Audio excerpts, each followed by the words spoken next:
Essay writing is not my forte. Firstly, I have to research the topic. Then there's the expression of ideas, stitching of every paragraph to ensure a marriage of thoughts, so that Professor Joseph grades this paper favorably. And we know she can edit a paper for the slighter misprint. She insisted that since we are second-year econ students, instead of just writing about Maslow or Karl Marx, we should understand the contribution that a St. Lucian Nobel Prize winner made to world economies.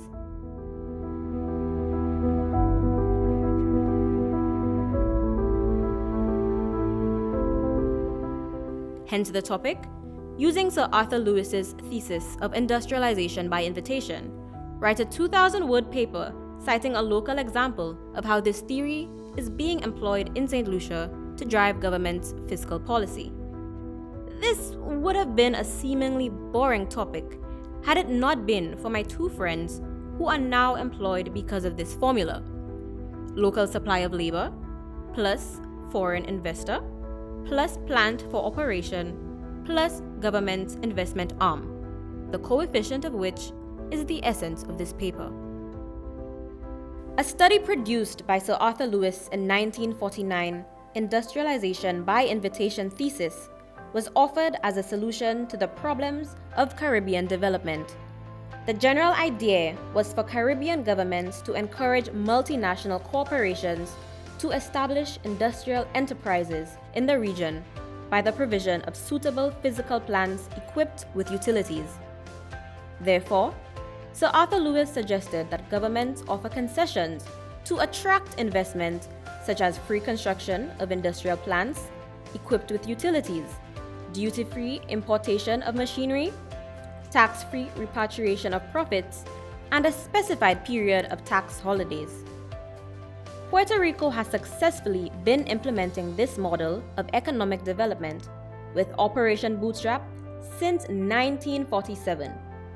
In the 1950s, Trinidad launched its Industrialization by Invitation program in natural gas manufacturing.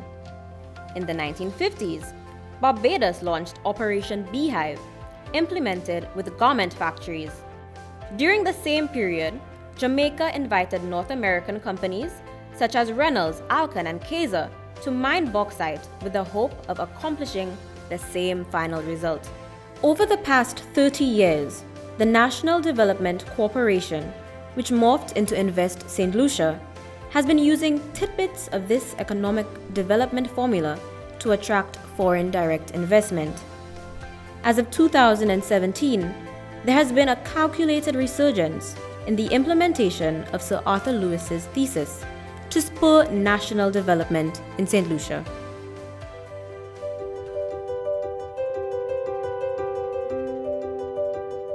In preparing this paper, my research took me to the place where my two friends work. My task? To gain an insight into the 252 people who work here. Their educational background, the company and its operations, why was St. Lucia chosen, and was this government and foreign investor collaboration done using the tenets of Sir Arthur Lewis's theory?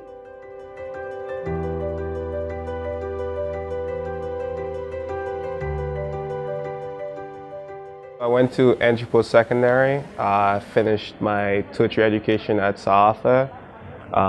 That's pretty much it. I spent 5 years at Super Comprehensive, and now I'm doing online courses. I went to St. Joseph's Convent, stopped there. The Viewfort Comprehensive Secondary School, and I've taken a lot of online courses. Cicero Secondary School, and it ended right there.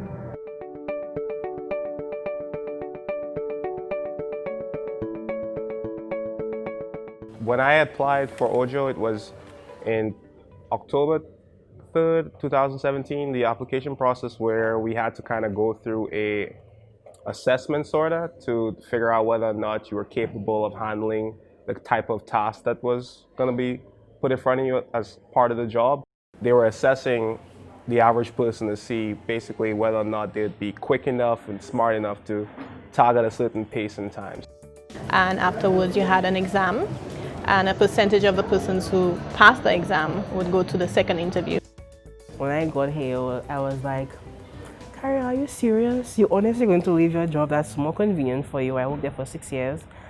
And to actually come all the way to be for an hour to a job interview? We assist customers who are looking to either purchase a property or to sell a property. We get them over to one of our very best real estate agents. Also, we have created this amazing free technology called OJO, which is a computer AI. So how it works, customers are able to talk to OJO by texting them any real estate questions that they would have. But this, of course, is only for the US market. If they wanted to know what schools are zoned in their area or how safe is that area, OJO would be able to answer them immediately. What sets OJO apart from any other business place?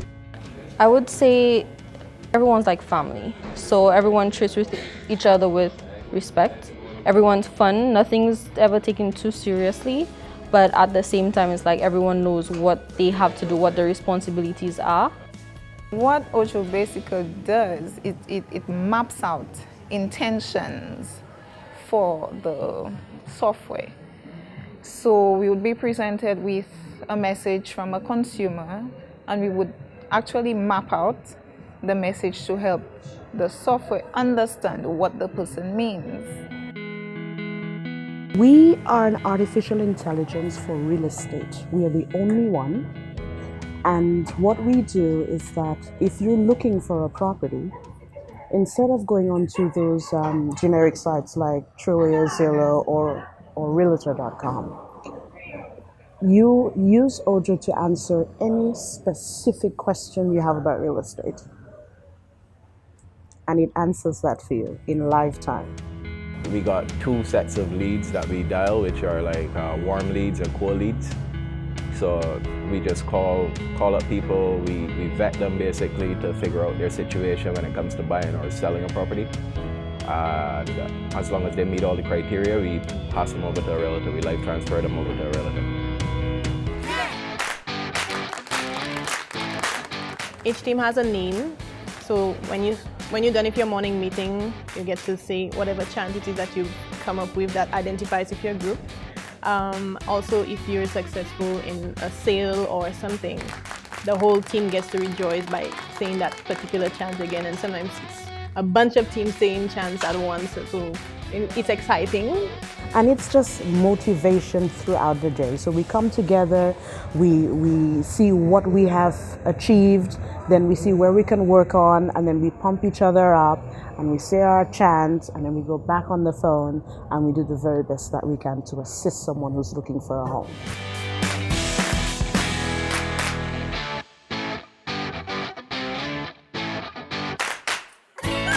Best thing about working here, I mean, we'll be getting free food. What's better than that? But I mean, as you can see, we have different areas where we're able to release stress if we do feel any stress. It is different from other call centers because there's a different culture. We are like a family, and they want you to be relaxed and focused. So if you feel like you're stressed, you have a lot of things you could do to just relax and go back into it with a clear mind.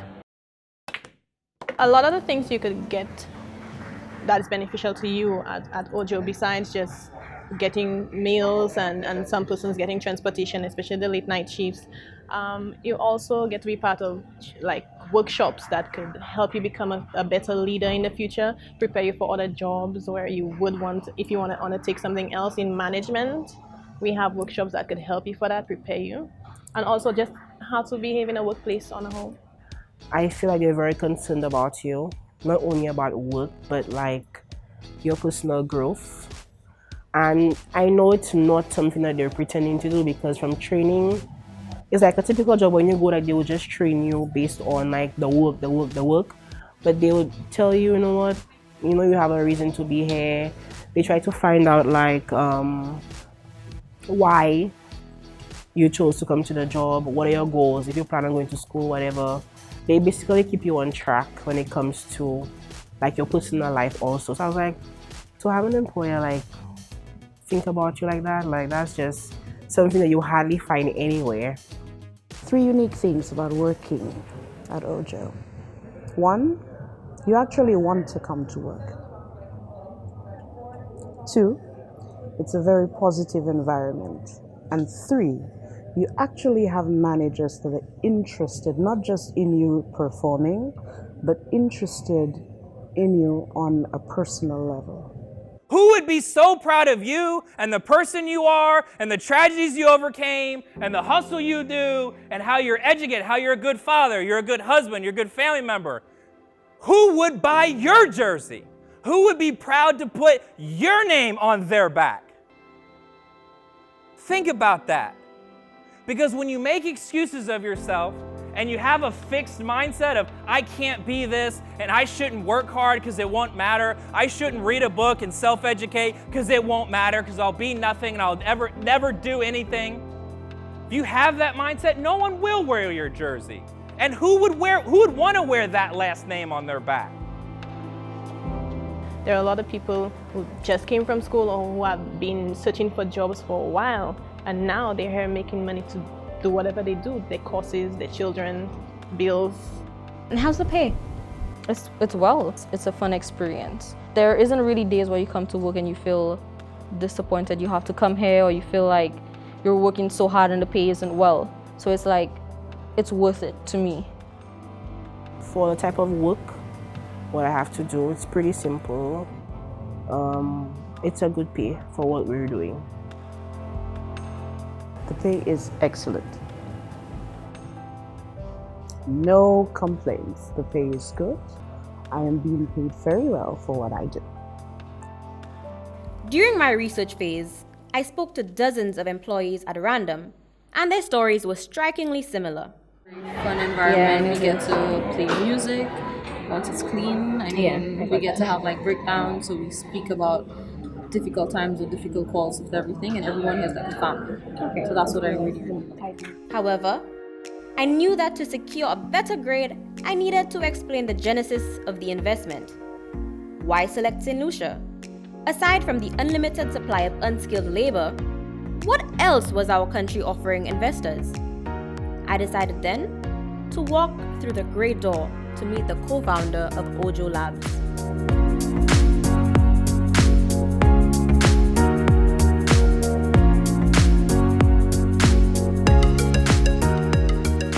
In our previous company, we had worked on the island of St Lucia. We had seen really incredible, passionate workforce. We saw that people were actually really good at multitasking on a computer. And that when you're doing AI training, that's a key responsibility and a key skill set that you need. Invest St. Lucia helped provide some subsidy money to get us going. Opening a business in a foreign country, no matter what 2 countries it is challenging. There's cultural barriers, there's different dynamics, there's always a set of challenges. It's the job of that government body to help reduce those and make it possible for companies to lower those barriers and open up. And it's that partnership kind of helping us find the center, really figuring out the logistics, the seed money that invested in the subsidies, allowing us to be able to get going is the only way that a startup could ever start hiring hundreds of people prior to generating any real revenue. They put in a little investment to make it so that we could start, and now all of the majority of the investment obviously comes from OJO.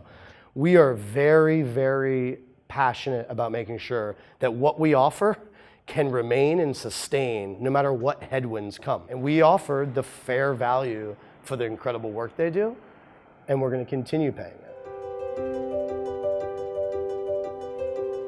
Quality foreign direct investment is characterized as contributing to the creation of decent and value-adding jobs, enhancing the skill base of host economies, facilitating the transfer of technology, knowledge, and know-how, operating in a socially and environmentally responsible manner.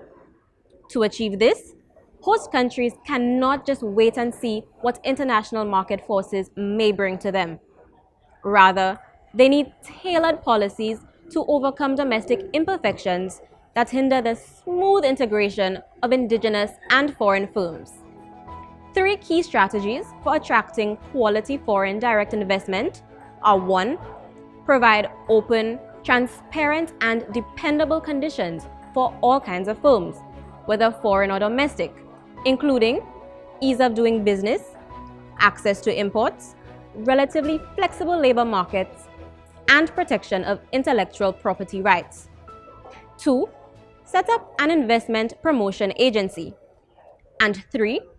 Put up the infrastructure required for a quality investor, such as sufficient close-by transport facilities, adequate and reliable supply of energy, provision of an adequately skilled workforce, facilities for the vocational training of specialized workers, ideally designed in cooperation with the investor. Despite the best intentions of investors, the agencies designed to facilitate them, and central government's chief investment architects, the OJO concept was fraught with nay and naysayers from the onset. But Invest St Lucia's track record of facilitation dates back to the early 80s with the Dennery garment factories. With the exit of clothing manufacturers to cheaper labor markets, the buildings remained derelict for more than 10 years until 2019, when once again, Sir Arthur's economic formula was matched with a desire to reduce national unemployment and invite industrialization. Caribbean Quality Meats, a subsidiary of Caribbean Grains, received the same level of assistance as OJO Labs, with Invest St Lucia retrofitting this factory shell for a meat processing plant. And certainly, this will result in a significant expansion of the local poultry industry. Today, Coconut Bay is the largest employer in the south of the island. A few years ago, it was an abandoned property. Club Med packed up and workers were on the breadline.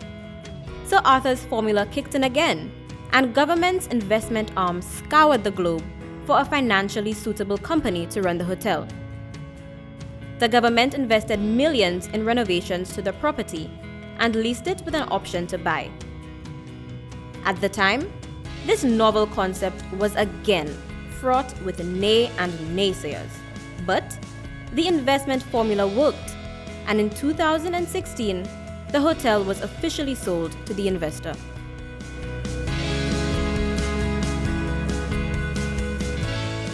I am a student of the college named after the man whose economic philosophy I study, and it is only now that I clearly understand why he was awarded the Nobel Prize in Economics, Industrialization by Invitation.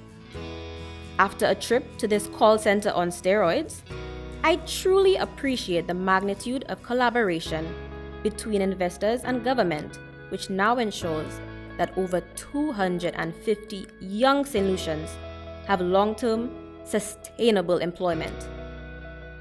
I believe Sir Arthur will be smiling.